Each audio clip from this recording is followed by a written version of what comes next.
Le lac du Salagou est plein de plantes invasives qui perturbent à peu près tout, la navigation et surtout les baignades. Donc nous avons, avec la communauté de communes, identifié 3 points, les plages, côté Clermont, la zone d'embarcation des bateaux et la base de plein air, pour lancer une opération de faucardage qui consiste à éliminer les herbes hautes, les plantes invasives sur une surface de 50 000 mètres carrés. Au lac du Salagou, sur les analyses du grand site, on est à 550 000 visiteurs sur 9 mois.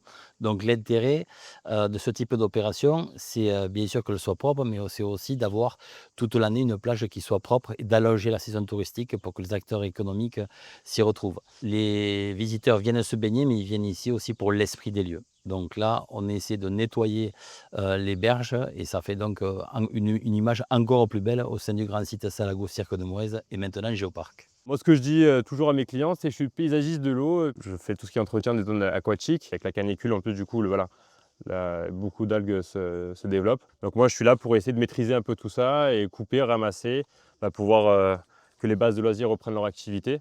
Les départements, par l'intermédiaire du Grand Site de France Salagou Cirque de Morez, subventionnent les communautés ou les communes pour faire en sorte que le lieu de baignade soit un peu moins envahi par cette algue que l'on retrouve partout en France, qui n'est absolument pas toxique pour l'homme, mais qui est très désagréable lorsqu'on va nager en fait. On est sous canicule très forte, on ne sait pas jusqu'à quand ça va durer.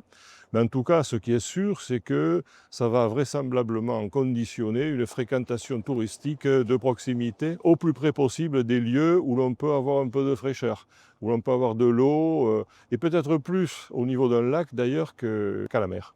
La saison touristique a déjà commencé à l'occasion des ponts du mois de mai traditionnellement, et puis au mois de juin, selon la météo, il y a plus ou moins de visiteurs. Et là, la saison a démarré peut-être plus tôt encore cette année que les autres, du fait de la météo. Développer les ailes de saison, c'est aussi une volonté de notre équipe tourisme, d'accueillir des visiteurs, parce qu'on est quand même dans un site classé, à préserver, et qu'en nombre de visiteurs, on a vraiment ce qu'il faut en juillet-août traditionnellement. Mais si on peut étendre les ailes de saison, c'est mieux, ça permet de mieux gérer la fréquentation. Il ne s'agit pas d'avoir du surtourisme, parce que c'est l'effet inverse finalement. Un tourisme équilibré, respectueux de l'environnement, respectueux de la nature, mais qui en même temps en profite et en bénéficie. Et à cet égard, la zone du Salagou est un lieu magique. Avec la base de plein air, j'entends prochainement proposer des aménagements supplémentaires de cette base, un hébergement et autres, pour la rendre encore plus attractive.